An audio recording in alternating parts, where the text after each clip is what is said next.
अस्सलामुअलैकुम दोस्तों, great Pakistan channel में खुशामदीद। सबसे पहले आपने लाजमी चैनल को सब्सक्राइब करना है और साथ में जो बेल के आइकन पर क्लिक करना है। दोस्तों, दो डेवलपमेंट है। एक तो पाकिस्तान और चाइना ने स्पेस मिशन को लेकर एग्रीमेंट साइन किया है, इसकी डिटेल आपसे शेयर करूंगा। लेकिन इससे पहले जो ईरान सॉरी इसराइल और हमास की जंग है फ़लस्तीन की, इसकी तरफ आ जाता हूँ। अभी तक हिजबुल्लाह की तरफ से मैं डिटेल शेयर करूंगा कि सिर्फ हिजबुल्लाह की तरफ से जो नुकसान इसराइल का कर दिया गया वो कितना है, हमास की जानिब से इसके अलावा किया गया। हौसी बागियों ने भी मिसाइल दागे थे, उसमें भी कुछ नुकसान रिपोर्ट किया गया था। अमेरिका के ऊपर जो अमेरिकन बेस है, कल भी हमला किया गया। अल एन या एन अल अब्बास इस तरह की बेस का नाम है अमेरिका की, बगदाद के करीब या गालबन। तो वहाँ जो हमला किया गया उसमें भी एक डेथ रिकॉर्ड की गई, एक मर गया फौजी और 2 या 3 बुरी तरह जख्मी हैं। तो ये है, ये नुकसानात अलग है। तो खैर, हिजबुल्लाह की तरफ से जो अटैक किए गए, इसमें 40 जो इसराइल डिफेंस फोर्सेस के कहा जा सकता है कि फ़ौजी हैं वो मारे गए हैं। 12 इनके जो टैंक हैं वो तबाह कर दिए गए हैं। 2 APC तबाह किए गए हैं, आर्मर्ड व्हीकल्स। ये बड़ी जदीद किस्म की व्हीकल्स हैं इसराइल के पास। और 20 कोई रडार और सर्वेलेंस साइट को तबाह कर दिया गया है। तो ये एक बड़ा नुकसान है जो किया गया है।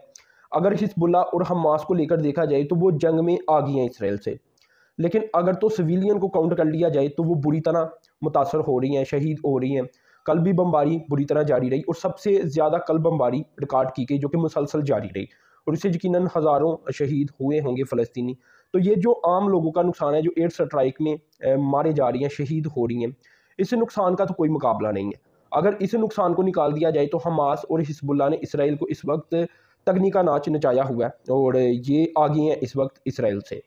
लेकिन अफसोस है ना मुस्लिम ममालिक के ऊपर कि 2 तंजीमों ने ही इसराइल को वक्ता डाला हुआ है। आप अगर चाहते तो जो आम सिविलियन है उनकी ही हिफाजत कर लेते ज़्यादा से ज़्यादा। तो ऐसे में फिर जंग कही जा सकती थी कि मुसलमानों के हक़ में है।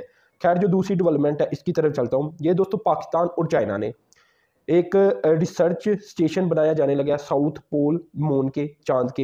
ये चाइना का एक एम्बिशियस प्रोजेक्ट है। 2030 में ये प्रोजेक्ट लॉन्च किया जाएगा, मतलब मुकम्मल किया जाएगा। चाँद की तरफ चाइना एक मेजर कहा जा सकता है कि लॉन्च करेगा स्पेस स्टेशन, और उसमें पाकिस्तान का अब पार्टिसिपेशन हो चुकी है। यहाँ ये मैं आपको बता दूं कि इसमें पहले भी जो मेंबर कंट्रीज़ हैं वो पार्टिसिपेट करने जा रही हैं, जैसा कि रूस है, वेनेजुएला है और साउथ अफ्रीका है। तो पाकिस्तान भी शामिल हो चुका है, जो कि चाइना के साथ एग्रीमेंट साइन कर चुका है, और इसमें कोऑपरेट पाकिस्तान भी करेगा चाइना के साथ मिलकर। यहाँ ये मैं आपको बता दूं कि 2030 चाइना का एक ऐसा टारगेट है जिसमें चाइना बहुत सारी चीज़ों में अमेरिका से या आगे जाएगा या उसके बराबर आ जाएगा। अभी कई जगह चाइना आगे पहुंच चुका है, लेकिन बहुत सारी ऐसी आप कह सकते हैं कि जगह हैं, ऐसे अदारे हैं या ऐसे आप कह सकते हैं कि सब्जेक्ट हैं जहां अभी चाइना पीछे है। तो इसी के लिए चाइना ये तैयारी कर रहा है, और ये एक रिसर्च स्टेशन होगा जो चांद के ऊपर साउथ पोल में बनाया जाएगा। और पाकिस्तान ज़ाहिर सी बात है इसमें मदद करेगा, चाइना की कोऑपरेट करेगा। और यहाँ मैं आपको ये बता दूं कि ये अमेरिका के आप कह लें कि एक जंगी लगी हुई है, क्योंकि अमेरिका 2025 दिसंबर में ऐसा करने जा रहा है। शायद थोड़ा सा डिले हो जाए। अमेरिका का जो रिसर्च स्टेशन होगा इसका नाम है आर्टेमिस प्रोग्राम।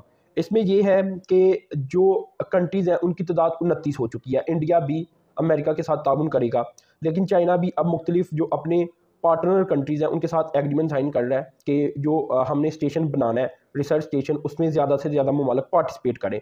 यहाँ ये भी मैं आपको बता दूँ कि China Chang E6 loner mission भी भेजने जा रहा है 2024 तक। इस मिशन की जो खासियत है वो ये है कि इसमें पाकिस्तान का भी एक सैटेलाइट पेलोड की सूरत में ये इंक्लूजन है, मतलब उसमें शामिल है, और वो जाएगा स्पेस में।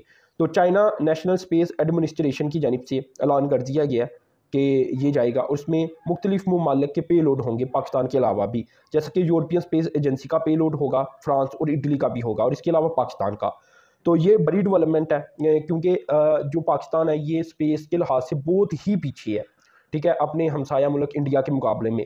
तो चाइना के साथ जो कोलैबोरेशन है पाकिस्तान की, उसमें पाकिस्तान को बहुत कुछ सीखने को मिलेगा, और जो पाकिस्तान कर सकेगा यकीनन एज ए कंट्री पाकिस्तान की अपनी भी पार्टिसिपेशन इसमें कुछ ना कुछ होगी, क्योंकि मुख्तलिफ ममालिक मिलकर ये करने जा रही हैं, और चाइना का ये एक एम्बिशियस प्रोजेक्ट है, इसमें पाकिस्तान का शामिल होना एक अच्छी चीज़ है। तो खैर दोस्तों, अपने लाजमी चैनल को सब्सक्राइब करना है, साथ में जो बेल के आइकन पर क्लिक करना है। अब तक के लिए इतना ही था। अल्लाह हाफिज़।